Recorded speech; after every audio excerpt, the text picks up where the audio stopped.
Hello, and thank you for joining me. Today in the craft room, I'm going to show you how to work with Creative Memories tools to create a layout sketch that has a wave in it in order to keep the focus on your photos. Today's session doesn't have any set instructions other than the technique I'm going to show you, but the layout sketches that I am using, I have a double page sketch and a single page sketch. I will put the information in the description below so you can request them from me directly, or if you're a member of my virtual crop group, link in the description, you can jump into the Files tab and print them off. Do share this with your friends, like, subscribe, and we'll see you in the craft room. Here we are with my rough sketch for my layout. My tips and tricks for you right now is how to make the wavy cut on your photos so that it's nicely balanced on your page. So what you're going to do is take your trimmer and we're going to make some demo strips of the cut we want to make.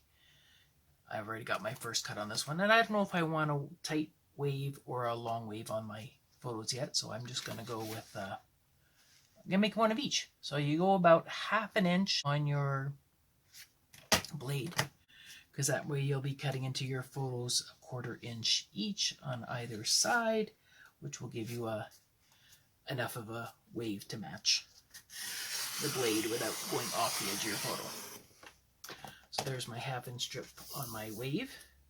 Now for the tight wave, the swells. That's a swell. Here's our wave. The wave I already cut. So what you're going to do is you're going to grab your photos. I kind of laid mine out already how I want them to go on my page. And any edges where you're going to be running your trimmer through, you want your photos to be butted right up to each other. So on my layout on my page, I want my photos top to bottom being 1/4 inch apart. So I'm using my old mat because it gives me the smaller grid. And then the part where I'm going to be cutting to match my template line here, I put them right together. So what you do is you're going to take your swells or your waves and you lay them over top and you say, how does that look? If I put a cut in there, that gives nice motion in the photo. That looks kind of cute. Maybe I'll do that. Let's try the tighter wave. So here we go. Let's have a look at that one. I kind of want to cover up this thing. So let's see if I can flip it that way. And what does that do? That actually looks kind of cute. And I kind of like the tighter wave. I'm leaning towards this one. So if you like the cut that you have, basically you're going to take your washi tape, have handy here, inexpensive enough, easy to remove, and we're just going to fix it down where we want our wave to be. So if you want your wave to be across your photos, high or low, you decide where you want your cuts to be and attach your guide to that location. Make sure you're covering your seams of your photos. There we go. And then we'll take it back to our trimmer. And now that we have our guide, we know where to slide it along on our trimmer. Because the paper itself is 12 inches, I know I don't have to worry about going over too high or too low on any one side. My trimmer, and I'll line up my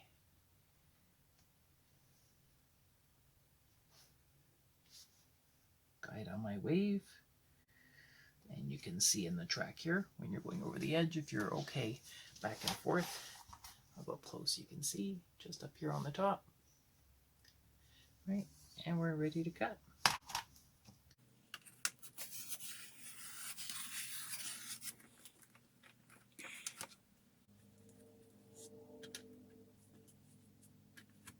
Okay, and once you've made your first cut, you're going to advance your photos forward to do the other side, following your guideline again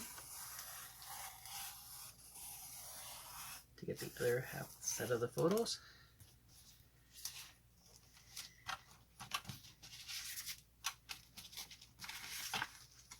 And we need to take off all our bits.